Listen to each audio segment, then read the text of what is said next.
Well, good morning, ladies and gentlemen. This is a very nice, intimate gathering. We may be able to generate some proper questions and discussion. It's and I know Anthony agrees that it's great for the ego to address as you do 2,000 at a go in these big venues, but it's the devil when it comes to questions. So this is an opportunity. And our subject is not just the latest book, which I finished reading 2 weeks ago and wished I'd left myself enough time to read it a second time. It's as compelling as that. It's more, and I suppose we've got to that stage in life where we talk about life's work, Anthony, as if it were over. But of course, yeah, I know. It's never over until it's over. Well, until you've lost your marbles or your readers, whichever. Yeah. Yes. Yeah. It's billed from Stalingrad to Arnhem for obvious reasons, but I want to start much earlier than Stalingrad because, of course, oh dear. because of course Anthony's entry into writing is.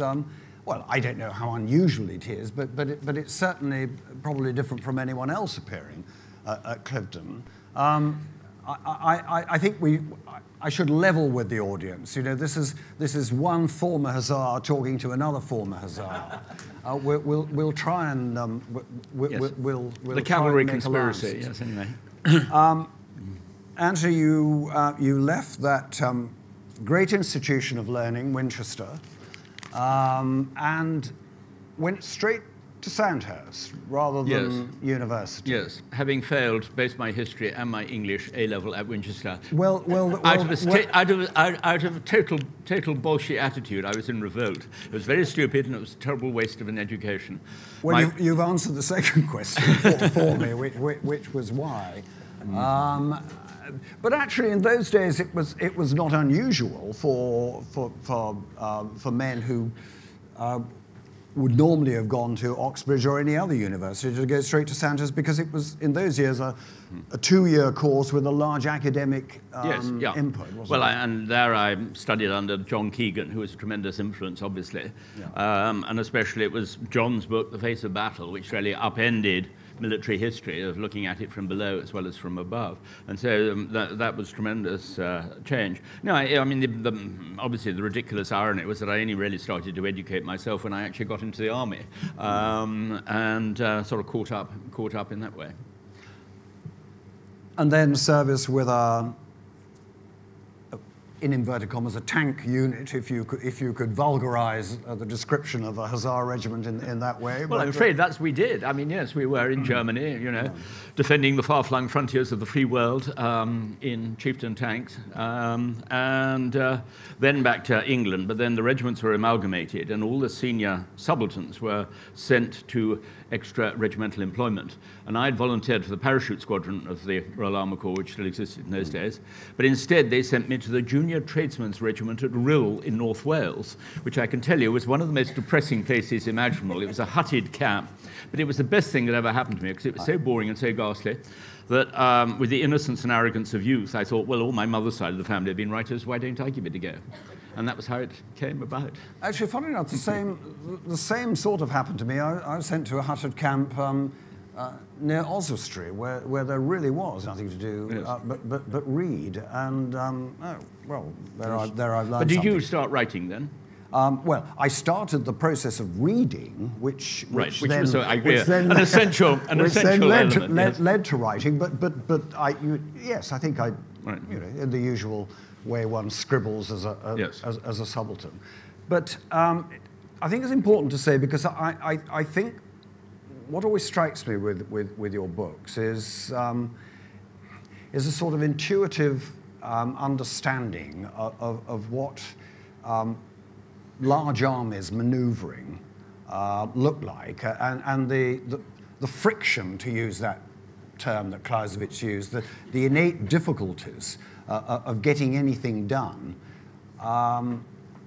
And that must, to a certain extent, have come from, you know, we were a big army in those days, yes, weren't 60,000 in Germany, and those big exercises were, okay, nothing like Kursk and whatever, but...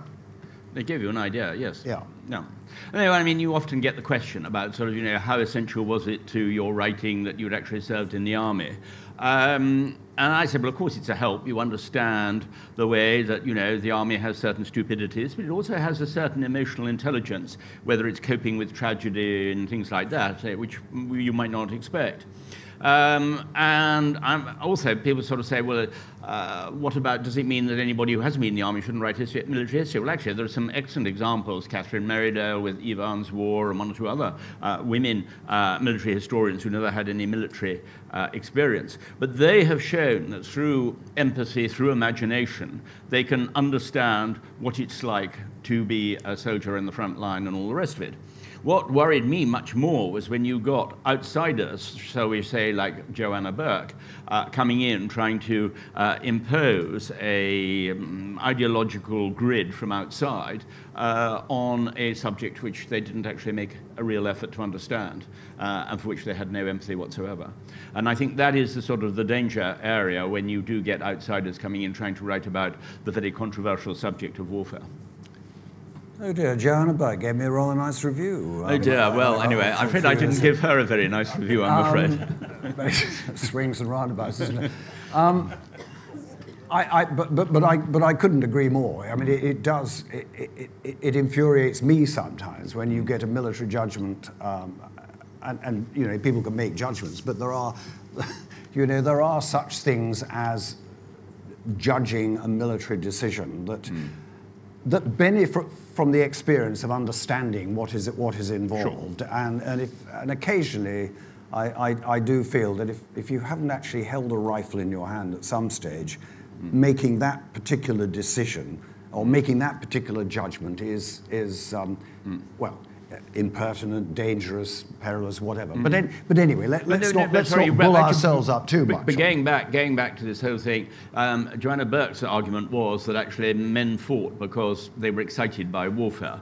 But actually, when one looks at the research done in the Second World War and you compare the different armies, in Italy, of course, there was Major Wigram who did a study who found that out of a platoon of, say, 30 men, 2 or 3 would do the fighting, 2 or 3 would run away, and the main group in the middle would follow the fighters if things went well and follow the runners if things went badly. Yes. Now, the Germans, funnily enough, did a similar study, and they found exactly the same thing, only they split the main group in the middle in 2. And then, of course, as you know, SLA Marshall, Slam Marshall, did his big study, which, okay, there have been sort of various doubts about it, but he was basically saying that the majority did not actually even fire their rifles in battle.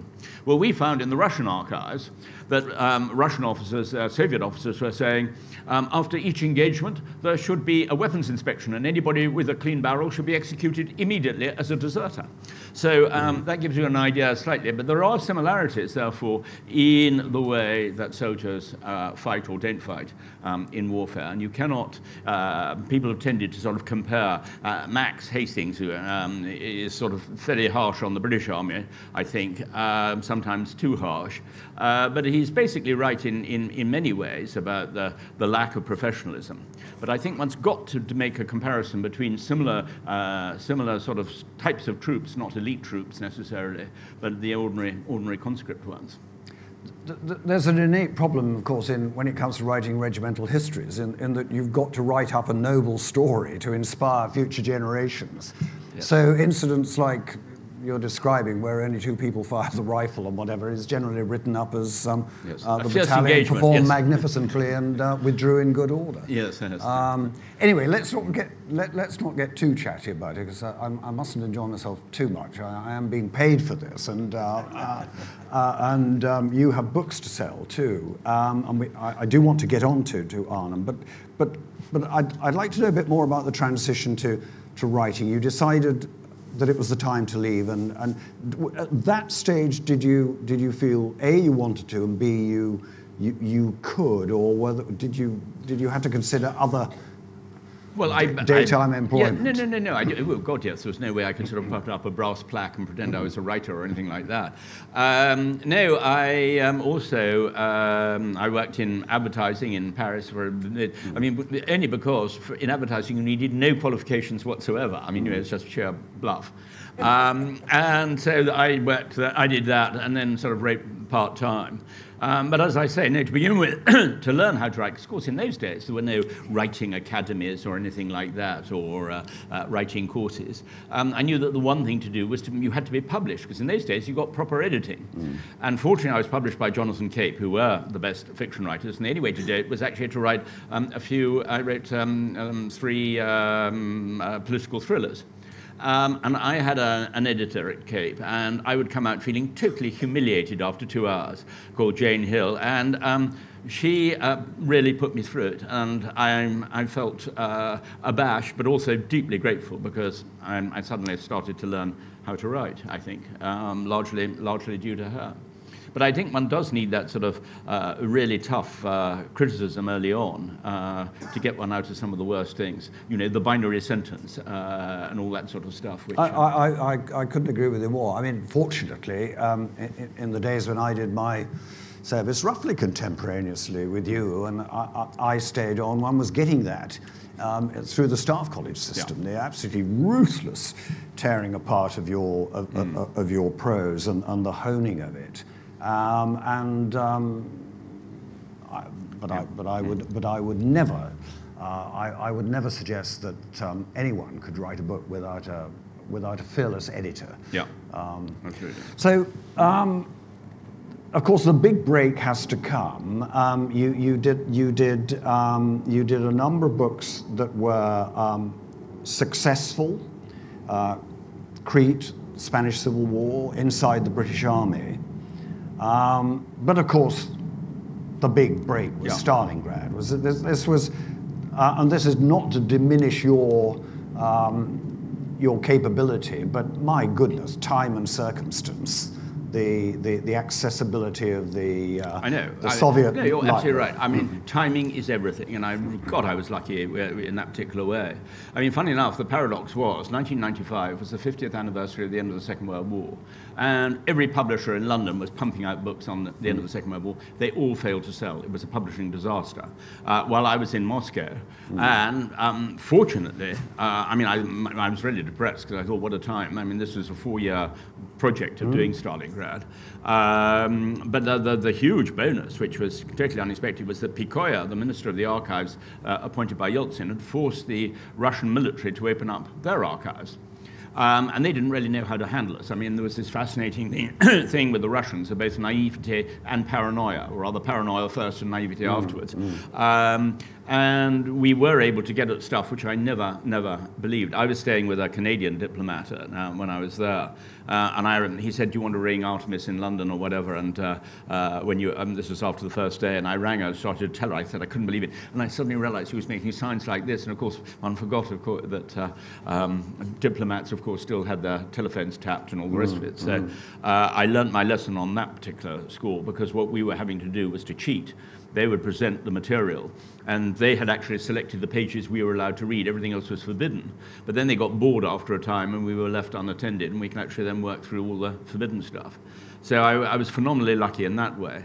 But then when it came to publication, nobody really expected anything, because in those days, a book of military history might sell 6,000 copies, a really good one, you know, in hardback. And I remember when Helen Fraser, the head of Penguin, told me how they'd had a publishing meeting on deciding how many books to print. She said, "I think that this might go over 10,000. All the marketing department just rolled their eyes in disbelief. And of course, nobody expected it, partly because we thought that the subject of the Second World War had gone to pieces. But then, you know, then there was this extraordinary sort of takeoff, which one had not expected, but it was very nice. The research during that time, I mean, this was hard living you were Yes. I remember Luba saying to me when I looked in dubiously at the soup. This was your interpreter. Yes, the wonderful Luba, who I worked with now for 23 years or more. Rather beautiful girl. I seem to remember a photograph. She's absolutely brilliant, but her doctorate was in plant biology, which was perfect. I did not want to have a historian, in fact, and she had a brilliant instinct. And but though she told me I was terribly spoilt when I started to look at the soup in the Ministry of Defense canteen out at Podolsk. And there were these rather mangy cats, and I wondered whether sort of their relatives were in the soup. I mean, it really was that awful. She said, "Anthony, you're just spoilt," and I agreed that I was, but you know, there I was. Got to face up to it. No, it was a curious, very curious time. And then later we, in the old days, you see, the KGB would have had a follow-up. They would have checked on the book and all the rest of it. Well, we turned up again to do the Berlin book. And this was, I think, and this must have been about 99, in fact, because Stalingrad came out in 98.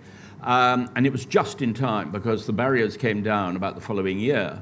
But this time they made sure that we had somebody who stayed with us the whole time and just watched. But even she started to get a bit restless. And Luba whispered to me rather naughtily. She said, "Oh, Anthony, you should give her a box of chocolates laced with laxative." But I felt that if that was the case, I might get accused of sabotage in the Russian military establishment or something like that. But anyway, fortunately, she got bored and then went shopping because she had a very bright pink shopping bag, and we were able to watch from the room and the archive. And so Luba and I then started to be able to work through the forbidden material. But it was quite dodgy and stressful, I must say, working in those archives. For the Berlin book, you found yourself under quite a lot of Russian attack for your. Well, that's putting it mildly, I think. Yes, for really the suggestion that the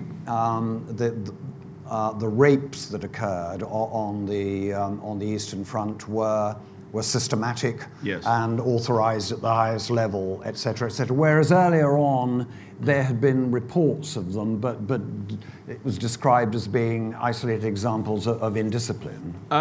It was actually the Red Army. What we think of we think of the Soviet system under Stalin as totally controlled, but the Red Army was out of control. When they started drinking in the evenings, the officers couldn't stop them, and if they tried to stop them, they were likely to get shot down by their own soldiers. The Russians, of course, were furious, and I underestimated the problem because. First of all, I'm afraid the Telegraph tried in January, long before publication. Charles Moore wanted to do a 2-pager on what was going to be in the book because they'd heard something about the mass rapes. And unfortunately, this was pure speculation, and they got it completely wrong in some ways. And the Russian ambassador then condemned me for lies, slander, and blasphemy. Against the Red Army, which I thought was an interesting phrase. And then I suddenly got this telephone call of this very deep voice saying, "Anthony, it's Grigory, we must have lunch together." A vodka lunch. And I promise you, we did have a bottle of vodka each sitting in front of our plates. And he actually gave me lunch in what had been Maisky's study during the Second World War. The ambassador in London. The ambassador in London at that particular point. This was actually during the, it must have been during the Iraq War or whatever, because he pointed out outside and said, "You see, that's the bunker that Maisky had, his bomb-proof shelter." He said, "We've just had it updated for chemical warfare." So I said, "Well, I'm very glad to know at least you'll be safe, Ambassador, if it ever happens." But anyway, no, what he said was, "You've got to understand, the victory is sacred." And what I had underestimated, of course, was that even those who'd been in the Gulag, even those who hated Stalin, still felt that the victory over the fascist beast was at the sacred moment, because frankly, Soviet history is so appalling. The suffering was so ghastly, and whether it was the orphans taken from their families who'd been arrested and thrown into orphanages of the worst form and all the rest of it, everybody's family life, or almost everybody's family's life, had been wrecked in some way or another. That you assumed from that that people would have been sort of anti-Stalinist, but the whole question of the victory was vital. So when it was a question of writing about the mass rapes, and of course what angered them most was that most of the material came from their own sources. So I strongly suspect that those files have all been withdrawn, as we know has been happening in other cases in the Russian archives, sometimes at the request of the Chinese authorities, for example. But the real problem is that, anyway, Sergei Shoigu, the Minister of Defense, brought in this law which he originally described as saying that the crime of insulting the Red Army was the equivalent of Holocaust denial, which is an interesting one. And then he brought in the law saying that actually it was 5 years imprisonment. So I don't think I would get 5 years imprisonment if I went back, but frankly, I'm not risking it. Your interest in the how should we describe it? The collateral effects of fighting, as much as the battles themselves, particularly compels me when it comes to your reading. You don't duck the unpleasantness, no matter where it comes from, and indeed, in a way, one of the strongest, not the strongest, one of the parts of Arnhem, and we'll come on to this, I do promise you, one of the wonderful parts of Arnhem is considering the wider consequences to the Dutch population. But just generally speaking, not about Arnhem, but generally speaking, how did this collateral interest develop in you? Or do you think this is the soldier's natural humanity, or you can read lots of military books with no?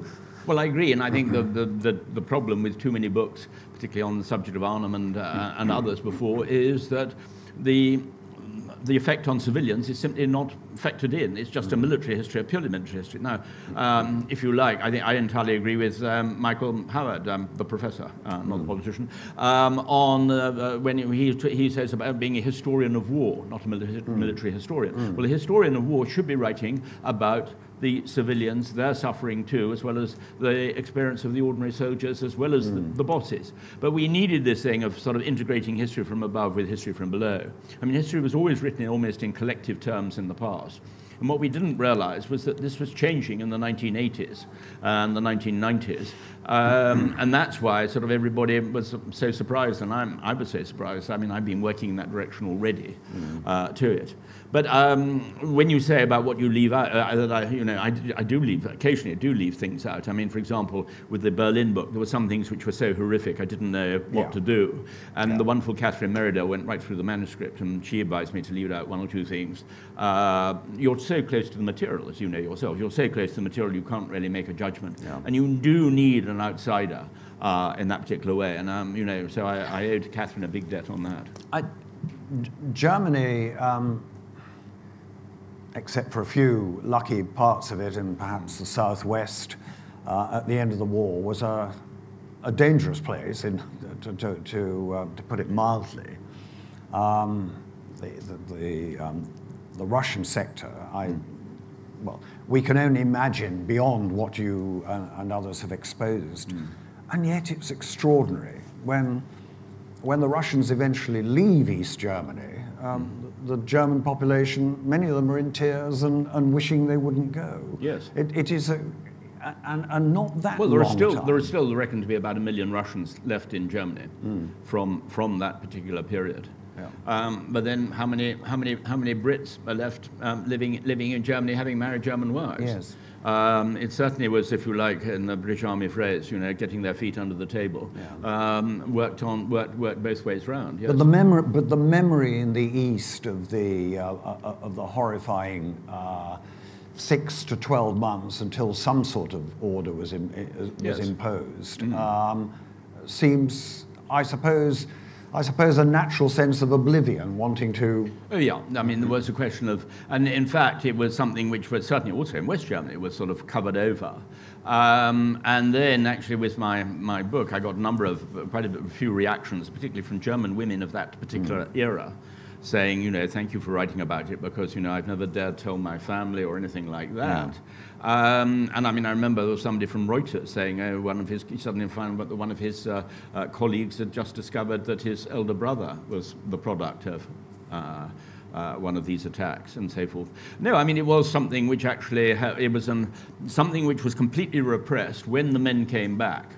The women had to deal with it on their own, and when the men came back, because it undermined their role and masculinity and all the rest of it, the women weren't allowed to talk about it, which is actually the one thing they needed to do in a way to sort of to survive. But anyway, that was all that time ago of Berlin. Yeah. Now, I'm going to jump in a way your book about the Normandy landings and the fight up to the frontier, because frankly we'd be here all day. It was an astonishing conception. Churchill had great anxiety, wondering if it was the right thing to do, could it possibly work, and you've laid all that out, and the touch and go decisions, the weather and everything. It's a wonderful grand picture of that noble enterprise in June 1944, and eventually after the breakout from Normandy by both the British and the British and Canadians, and the Americans, on the other hand, there is some rapid advance. I think Patton would put it the other way around: the Americans first, and then things begin to slow down towards the end of 1944. We're slightly out of sequence because I'm not going to mention your Ardennes book, but we come to the stage of setting the scene really for Arnhem, which is in a way a product of that slowing down, isn't it? And yes, here's the book on the screen, and we have a couple of maps to help us. I think, can we go to the next map straight away? It's really, Anthony, that picture of what was in Field Marshal Montgomery's mind at that time. Why and what was the concept behind Market Garden that led to this? Well, I think the basic concept behind Market Garden was that Montgomery wanted to get across the Rhine before the Americans, because in that way he would force Eisenhower to give him the supplies and command over American formations. One has to remember, 1st of September, Eisenhower arrives in, Eisenhower actually then becomes Supreme Commander, but also Ground Forces Commander. And the British press is outraged, thinking that this implies a demotion to Montgomery, which it wasn't the case at all. And then he's bumped up to Field Marshal, says to make him and them feel better. But that doesn't make him feel much better at all. He's still furious. But it makes the Americans furious. And Eisenhower has to go up to 5 stars in order not to be... Well, Eisenhower didn't go up to 5 stars, until December, in fact.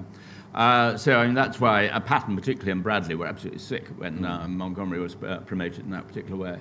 But Montgomery was sort of desperate, and Churchill was tacitly in agreement, because what he was desperate for was for a revival of British prestige at a time when we knew that the British Army was getting low on manpower, where divisions were going to have to be amalgamated very soon. And also it's a question of, British prestige and our role in the councils, the Allied councils. So Montgomery then decides, right, this is what we're going to do, based on the victory euphoria then dominating all of the Allied headquarters at that particular point. Everybody made the terrible mistake of historical parallels, thinking this is like August 1918 all over again. Big mistake. The other problem was that, of course, we had the British and the Americans misanalyzed the bomb plot against Hitler. They assumed that any army which is trying to blow up its own commander-in-chief must be in a state of disintegration. In fact, by the failure to blow it up, it meant that the SS, the Nazis, and Hitler had total control, and therefore the war was actually going to go on until his death. There wasn't disintegration, as we expected or thought. And so all of these were sort of false deductions. And then this idea that somehow, well, if it's disintegrating, we can, we'll just simply shock them into paralysis by dropping all these airborne divisions and just charge up all the way from the Belgian frontier all the way to Arnhem. In fact, then onto the Zuider Zee or Isselmeer, even further to the north, cut off the German 15th Army, which had been retreating from the Pas de Calais and was trapped around Antwerp, and then we'll charge into Germany. Well, I mean, both Patton and the German generals said it was ridiculous that Montgomery should have chosen the worst route of invasion possible, where the rivers were at their broadest, where there were so many canals in Holland and all the rest of it. So, I mean, the plan was essentially flawed right from the start, and everything had to go right if it was going to work. Well, we all know, you were talking about friction earlier on, the old British Army saying that no plan survives contact with the enemy. And if you've got something which depends on everything going right, and in fact, in this particular case, just about everything went wrong. So it was a very bad plan. The trouble was that Montgomery, as I've argued before, and it seems that other people, well before me, actually had the same idea, that Montgomery actually had high-functioning Asperger's. He simply could not listen to advice. He had sort of tunnel vision in that particular way.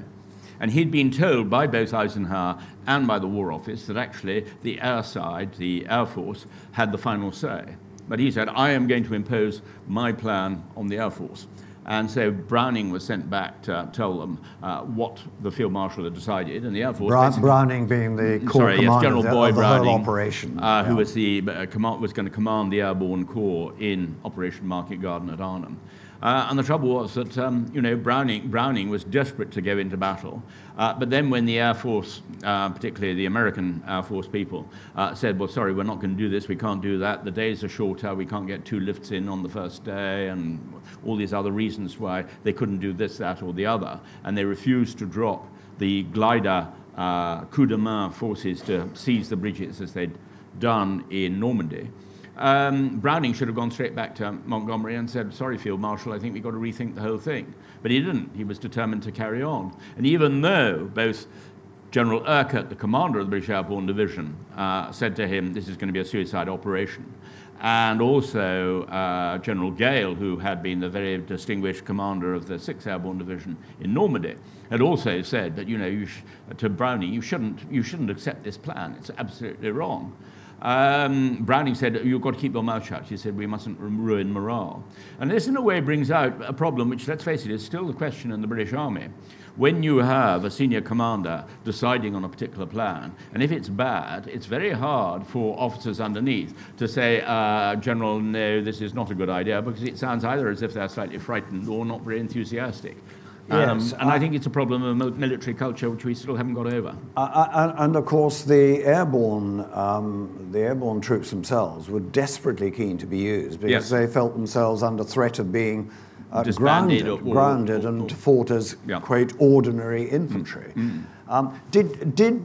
Did you believe that Montgomery had a better alternative at the time? I mean, bearing in mind the Americans, you can't see them on this map, but they're pushing more or less directly west. I know, but you see Dempsey, General Dempsey, who commanded the 2nd British Army immediately under Montgomery, he wanted to go to Wesel.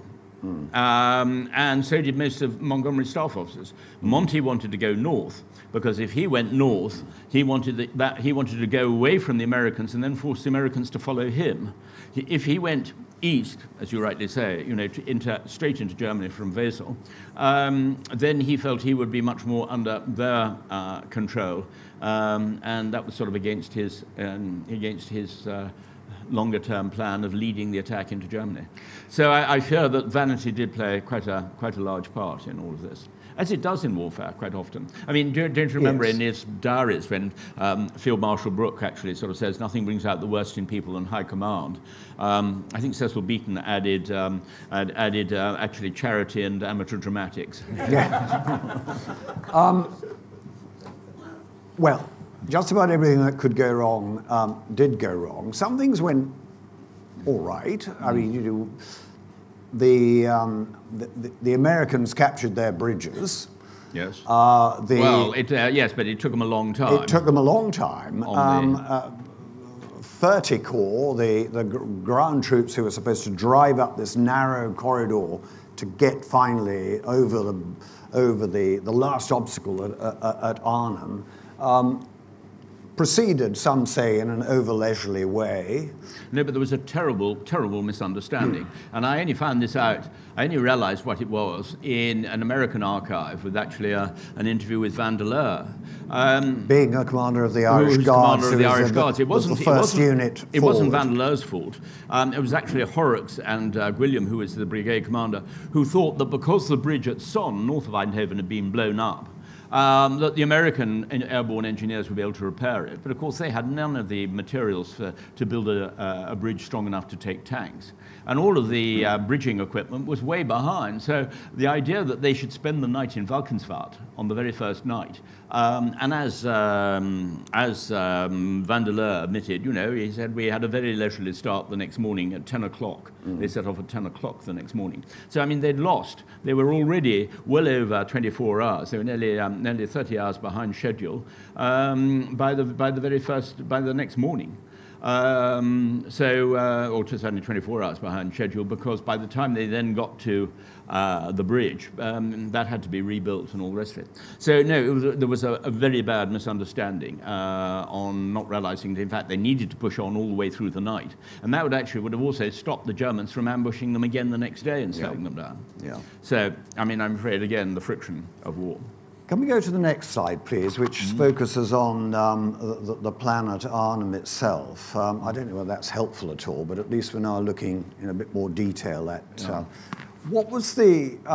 this was the task of, well, the two American airborne divisions, the 82nd and 101st, got captured their bridges lower down on that thrust line we showed, and the final trophy accolade was to be taken by the 1st British Airborne Division, which had not seen action since Sicily, and really not all of them. Only one brigade of them. Yes, only one brigade.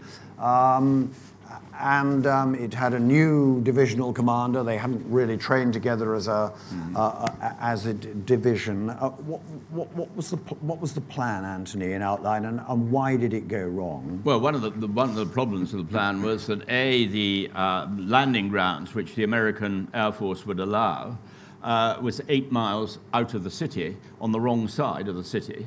So that meant that they would lose all surprise, which was the one advantage of airborne troops. The Germans would know exactly what they were after. It was a question of also fighting their way through a city of 100,000 people to get to their objective, as well as marching all the way there. The other problem was, of course, that as they were only able to drop a certain proportion of the force at a time, it meant they had to leave half of the force behind to guard the landing zones and the drop zones. So already they were down to just a simple brigade. With one particular battalion of SS, which happened to be training in the area nearby, that was enough to slow them down. They had no idea how strong the SS were in that particular area. The slowing them down meant not only that only one battalion got through and captured some buildings at the north end of the bridge, but the others were blocked. And they totally underestimated, which the whole plan did, totally underestimated the ability of the Germans to react rapidly. I mean, the Germans reacted after a disaster in a way which no other army in the world could do. And General Sosabowski, who commanded the Polish brigade, which was dropped a little bit later, he had been warning about this right from the start. He was saying, but the Germans, General, the Germans, i.e. the British, had by then, I'm afraid, not learnt their lesson. And I'm afraid the British Army was very, very conventional, and it was slow to learn. Churchill, of course, joked about the Americans, saying that the Americans always got it right in the end, having tried everything else first, which was slightly unfair, because actually the Americans, as Par Gizme recognized, actually the Americans actually learned a lot quicker than the British. This does not, of course, diminish it doesn't diminish in any way the bravery, which there's a lovely bit in the book where you talk about who was it who was going to Parliament to hear Churchill give his report. Oh, that's right, Harold Nicholson. Yes. Yes, Harold Nicholson, who says, wondering how on earth is Winston going to deal with it? And Winston deals with it magnificently by by virtually saying that it failed is not against it. The courage, the bravery, and whatever is everything. Never in vain, and all the rest of it. But I mean, he knew perfectly well that that was actually untrue at the time. But it was the right way to console those families who lost loved ones there, and one can entirely understand him doing it, even though it did rather contribute to the myth that somehow it was all worthwhile, when in fact the whole operation should never have been launched in the first place. And I think that this is sort of one of the things one needs to reimagine or look at, because I mean, I'm afraid national myths have become very, very entrenched. And there's been an internationalization of history, which I think has actually been very, very healthy over the last 20 years, with academics from different countries, all the German historians working in British universities and so forth. And I think we have improved in that particular way our ideas. But what struck me very much at Arnhem was we have all these different nationalities. We, of course, have the Dutch, we have the Germans, the British, the Americans, and, of course, the Poles. And I was very intrigued by the whole question now, does national character exist? And then when you think about it, you realize, of course, national character can't exist. You know, you cannot generalize about a whole nation in that particular way.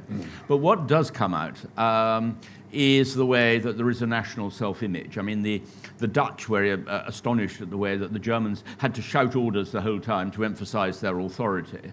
The Americans, of course, were exasperated with the British when they stopped to make tea in the middle of a battle. Ditto the Poles, for whom British bad jokes, I mean, British used to joke the whole time when things were bad, which was I think, a very admirable feature in some ways, but deeply irritating to allies who did not regard it in the same way. You know, the fact for the Poles, you know, this was a question of sort of a burning spiritual flame of nationalism, because they knew that it wasn't just a question of fighting for their own lives, they were fighting for the whole identity of their nation being crushed between both Stalin and Hitler. But the British, you know, still had to be, you know, the stiff upper lip and the sort of slightly self-deprecating humour. One of my favourite moments in the book is when the SS Panzer Grenadiers charge into this British hospital, the Schoonord Hotel, which has been turned into an improvised hospital. And Colonel Arthur Marrable, who is the senior medical officer there in the Royal Army Medical Corps, as these Panzer Grenadiers charge in, levelling their rifles and shouting in all directions, Marrable takes the pipe out of his mouth and says, "Good show, chaps, carry on, just ignore the Jerrys." Now, that is living up to the British self-image, if nothing else is. And I do think that is, it rather reminds me, I think it's Sartre in Lettres le Néant describes how the waiter plays at being a waiter. You know, we all, to a certain degree, play at what we think that our role is in life. And I think that this was very much of an example of that. Last question before I open it up. The impact on the Dutch civilians, which I simply admit I hadn't realised it was as devastating as it and was. And it was a direct consequence. The thing was that General Eisenhower and actually the Dutch government in exile, but at Eisenhower's prompting, had broadcast to the Netherlands saying, you know, liberation is coming. Basically, help in any way you can, not by armed resistance, but by sabotaging the railways and so forth. And the Dutch railway unions very courageously called a strike. And of course, the civilians came charging out. Farmers with farm carts came out to help the paratroopers as soon as they landed. There were boys volunteering to dig their trenches for them and all the rest of it. I mean, it was far more than in any other liberated country in Europe. The Dutch did everything they could to help. And for the Germans, and one has to remember that at one stage early in the war, the Germans, having invaded, and this is the whole thing of the Nazi confusion of cause and effect, having invaded Holland, a neutral country, in a totally treacherous manner, they then expected the Dutch actually to want to be Nazis, that they should be part of, you know, they were Aryans and they spoke sort of a language which was close to German and so forth. So they felt sort of betrayed when the Dutch helped the Allies wanting liberation. And that's why the reprisals were so vicious, both in executions, but above all in this deliberate decision to starve the cities. The big cities of Rotterdam, The Hague, and Amsterdam. And the consequences were devastating, not just for those who died. I mean, around 20,000, there could have been far more died of starvation. But I mean, many things came out of it afterwards. The whole thing of celiac, for example, came out as a result of the Dutch starvation, because curiously, those who'd eaten tulip bulbs to survive, when the American white bread arrived, they then started to get this terrible allergy of celiac disease, or whatever. I'm not very good on medicine, as my wife will tell me, remind me every time. And then other things. I mean, they found, for example, that the daughters of those women who had suffered starvation, funny enough, were much more likely to suffer from paranoid schizophrenia. I mean, curious knock-on effects from starvation in that particular way, which had not perhaps been studied before. I mean, obviously, the siege of Leningrad was probably worse. That certainly was in statistical terms. But in Western Europe, there was no doubt the suffering of the Dutch was appalling. And this deliberate looting, the looting of Arnhem, the destruction of Arnhem and all of the surrounding towns and villages was again part of this sort of vengeance, which carried on through. And I think that the way that the Dutch suffered as a result, direct result of Operation Market Garden. And the way, I was there only, whatever it was, 10 days ago, and I mean, there the flags, there were the Pegasus flags flying from all the houses, there were the triumphal arches to welcome the veterans, and then there's the day when all the school children go out to lay flowers on the graves. And it is something which is very moving. Let's open it up to questions then. We've got a quarter of an hour or so, and I think on Arnhem or any of the books or anything we talked about, really, I think you're game for anything, Anthony. Yes, absolutely. Let's see where it goes. Sir, and then the lady here. Can you hear me? Yes. Right. In the film A Bridge Too Far.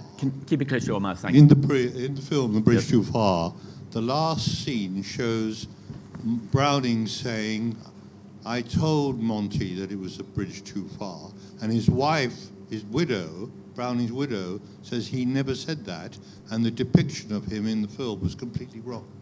Would you comment, was it a bridge too far? Well, it certainly was a bridge too far, but Browning never said it, because the day which, the only day on which he could have said it was on the 10th of September. And if you go through the diaries, both Montgomery's and Dempsey's, Browning never met Montgomery that day. So I think that this one was, I think he convinced himself soon afterwards that he'd said it. And he told a great friend of his that he'd said it.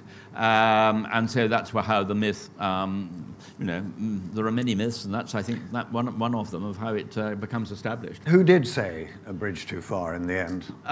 Private so-and-so from the well, I think that actually Browning said it himself, but sort of afterwards, but then claimed to have said it to Montgomery. Yeah, that was the trouble. Yeah.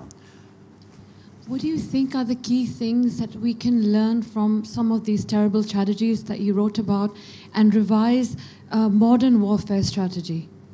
Well, yes, I know, good question. I mean, Bismarck, in his very irritating way, said the only thing we learn from history is that nobody learns from history, and there's an element of truth in that. But what I think is vital is that we learn not to make historical parallels, because when you see the way that well, whether Bush with, it's particularly British and American politicians like to sound either Rooseveltian or Churchillian by making comparisons to the Second World War. And it's extremely dangerous when you think of the way that Bush compared 9/11 to Pearl Harbor. That implies state-on-state strategy, not dealing with 9/11 as a security problem, as terrorist attack. Blair comparing Saddam Hussein to Hitler, Anthony Eden comparing Nasser to Hitler. It's a very lazy and very dangerous mindset when that happens. But there's, I'm afraid, a compulsion, it seems, when there is a crisis or a conflict. Cameron started even talking about sort of appeasement and things at one moment. It's extremely dangerous, but we can learn from the mistakes of the past. We should certainly learn about the problems of, as soon as we see elements of dehumanization of particular groups, that should be a very strong, loud warning bell in itself. But we're not going to see the 1930s again. We're not going to see... There are certain echoes, there are certain rhymes, as people say. When you see similarities, it may be certain similarities in history. But no more than that. We're not living in a world divided between Stalinism and Nazism or anything like that, which of course creates a polarizing effect and destroys the center. And it's true that at the moment the center is being badly undermined in Europe, and what we're actually seeing is the fact that it's a question of if democracies are undermined, then there is always the danger of warfare. The European Union always wrongly claimed, I think, that the somehow sort of, unification had saved Europe from war. I don't think that's true. I can understand them believing that at the time or early on and all the rest of it. But I don't think that's true. I think the real truth is that democracies do not fight each other, or at least proper democracies do not fight each other.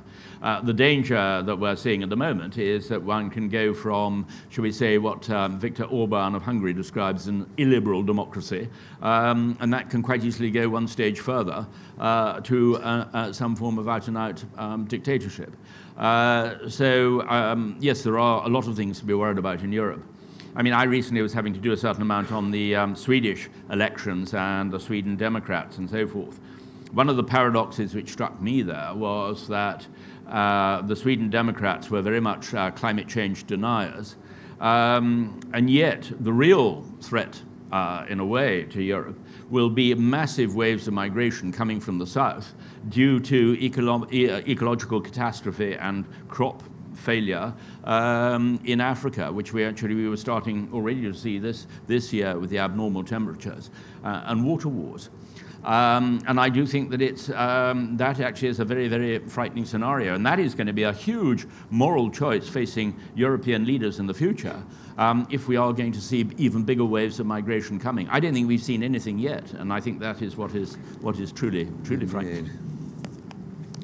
Yes, a forest of hands. Something. Halfway down here, and then right at the back. And then right at the back, please.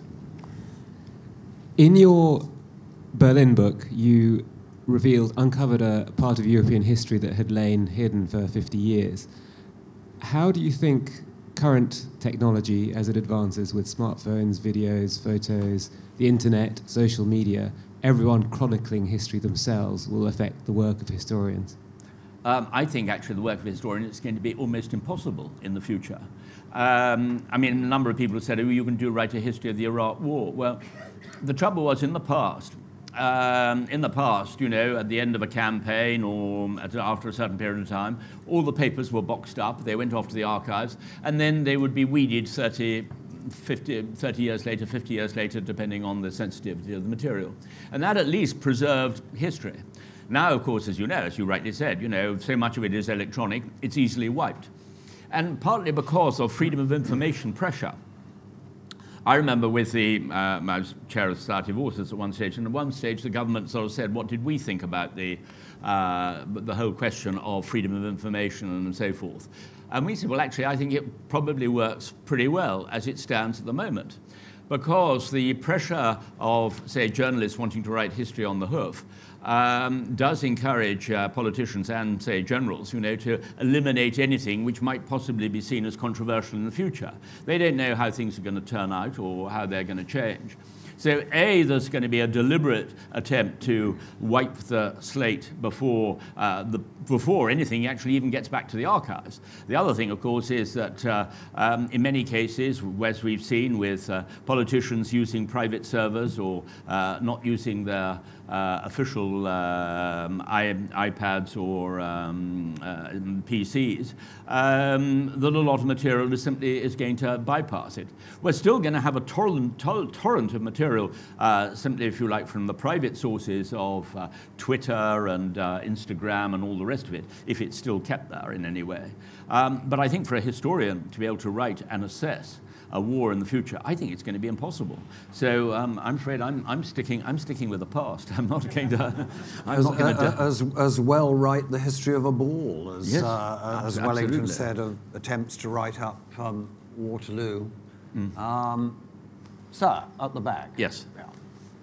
It's a bit of a personal question, really. do you consider yourself a historian or a writer? And have you ever considered writing a factional novel? In other words, being able to put yourself into the center of the action? Good God, no. I'd never do that, I don't think. I have written 1 or 2 novels early on, but as we were saying earlier, that they served a particular purpose. I would describe myself as I think as a historian, but I think a historian should also be a writer. I think one of the great advantages and why we have such great historians in this country is also because they're very good writers. I mean, our tradition goes back to Gibbon in the 18th century, and thank God in this country, and to a large degree in America too, we do not, like the Germans, think that history is a branch of science. History is not a science. It can't be a science. You cannot test it in a laboratory or anything like that. History is a branch of literature. So I think all historians are, or should be, writers, and whether you take sort of, our great historians, Ian Kershaw, etc., writing on the subject of the Second World War, they're also very good writers, thank God. And this is why history in this country has done so well, and why it doesn't do so well elsewhere. And frankly, if you read a lot of German history, it's pretty boring, I can tell you. I would never write, I hope, a factional novel. I think faction is always a good description. I don't go as far as Neil Ferguson, who once said that any form of historical fiction is a corruption. I think he said something along those lines. I think that's a bit too sweeping. What I object to very, very strongly is when you get novelists trying to put words or thoughts into the mouths or brains of real living people. I mean, Helen Dunmore, I think a wonderful novelist, had a very strict rule that she would never try and do that with any living or identifiable character. If you are going to do it, I mean, for example, The Singer Not the Song, this is a novel about Isaiah Berlin and his friendship with Adam von Trott. Now, he just changed the names. And so it was a roman à clef. You knew perfectly well who they were, but it was at least one step away, and so one didn't have that problem which one has, say, with Wolf Hall, where you don't know what is factual or from verifiable sources, what is speculation, or what is outright invention. And that is why I hate historical faction with a passion. Oh, hang on a second. Yes, we had a camera, a microphone, yes. Hope that answered your question, I think. Thank you. Yes. At the beginning, you mentioned your indebtedness to your editors, both of you. What's happened to editors, and what did you learn from them? I'm afraid editors spend all their time in meetings nowadays. They don't have any time left to edit. That's one of the problems. I mean, that's a slightly sweeping statement, I know. But in comparison to the past, I'm afraid there is a strong element of that. I mean, obviously, publishers tended to cut down on personnel and all the rest of it. In a way, one has to depend. I mean, I'm so lucky that my wife, Artemis, is my first editor, and she will go straight through the book, and she will write alongside a paragraph, boring or don't understand. Well, I know then I've got a problem, and I can address it, which is what you need, because sometimes there are editors who don't really dare sort of edit their authors. They feel they'll be offended or whatever. Well, that's an appalling situation to be in, I think, if it ever gets to that. But I fear that editors are having to do so much in terms of liaison with promotion and marketing and all the rest of it, that they do have much less time to sort of concentrate on the books, or of course of sort of taking part in bidding wars. Would you agree? I want to sing the role here of the copy editor. Yes, absolutely. A good copy editor is simply, this is the point where the book has been written essentially with the guidance from the editor, but then it goes to the minute examination, line by line, checking continuity, this, that, and the other. And there are some publishers who take it very seriously indeed and produce wonderful copy editors. There are others who take it less seriously, and it shows. When you have a good copy editor, my goodness. I have a brilliant copy editor. I've never been able to meet him, and I cannot telephone him because he was a barrister, a QC, who suddenly went completely deaf. I know exactly. Yes, and I know you probably know exactly what I mean, and he is brilliant.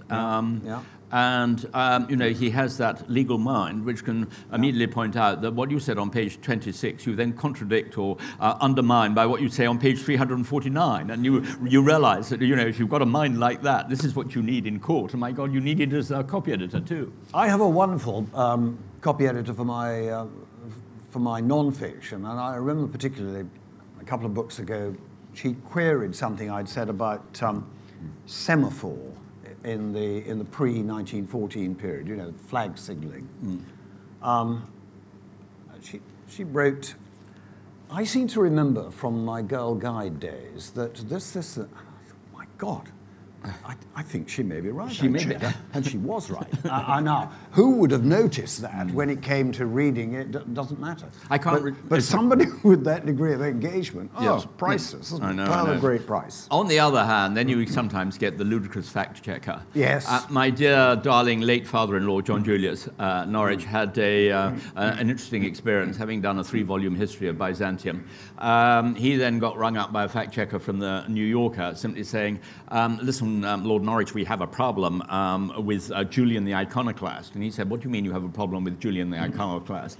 And he said, well, actually, we rang the Turkish tourist office and they'd never heard of him, so he doesn't exist. And he said, well, actually, I think he does, and I think it's verifiable. And they said, well, can you give me a source? And he said, yes, John Julius Norwich, Byzantium, the Apogee, or whatever it was, page 300. Oh, that's fine. Thank you very much. Conversation with author. Yes. Exactly, conversation with author. Indeed, indeed. Do we have? We got one question at the back. Question? No, sorry, far right at the back, over there. Thank you. Oh, well spotted. Yeah. Yeah. Hiya. As you touched upon a little bit at the start. Sorry, can you speak up again?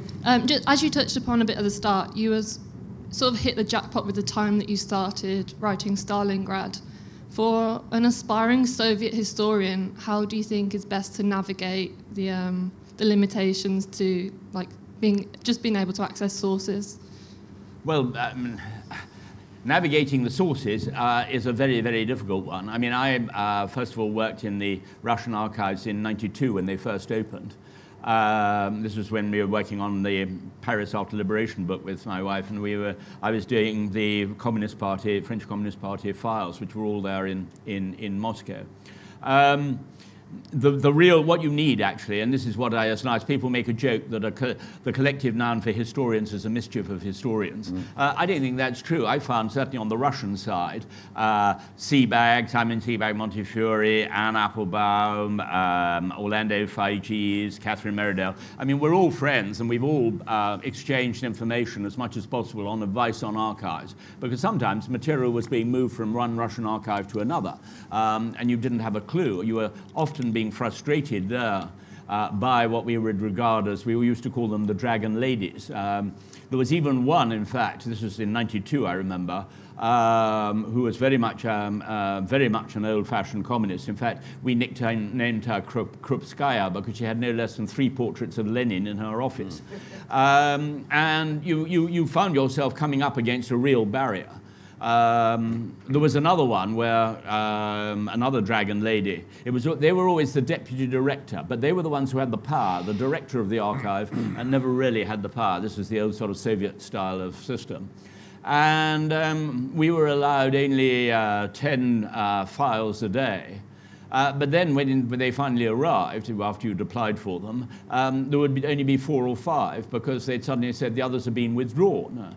And I insisted that we see her, and I said, listen, you know, we're allowed to apply for 10.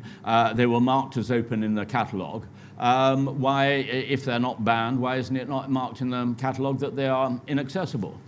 Back came the reply, that would make the catalogue look untidy. So talk about sort of, you know, shut up and go away. And, you know, I knew perfectly well there was no point sort of bashing your head against a bit wall. But I remember Luba saying, Anthony, please don't make a fuss, don't make a fuss. And of course, they'd always relied on the way that Russian historians never made a fuss, because if they were banned from an archive, especially the military archives, then that was the end of their career. And so, you know, it was sort of slightly nerve-wracking in that particular way. At times you were playing, it was either Find the Lady or sort of scissors, paper, stone, you know, on which way you were going to get banned. But the other thing you've got to remember in the archives is sometimes if you can't find it in one archive, you may well find it in another archive because copies would have been sent across to another department. And there was the wonderful R. Gaspy, which is the Russian State Archive for Social Political History, which had been the old party archive. And they had copies of lots of stuff. Well, that's where I got most of the rape material, because that was not in the military archive. I mean, that had been sort of, they'd certainly made sure we couldn't get hold of it there. So you've got to be able to play the system as best you can, and the more you talk about it with friends who are there working in the archives. And sometimes, of course, you will get an insider who will help you. We had a wonderful insider who actually helped us a lot. Of course, we did give him a certain amount of money. I have to admit to corruption there, so I held up my hands.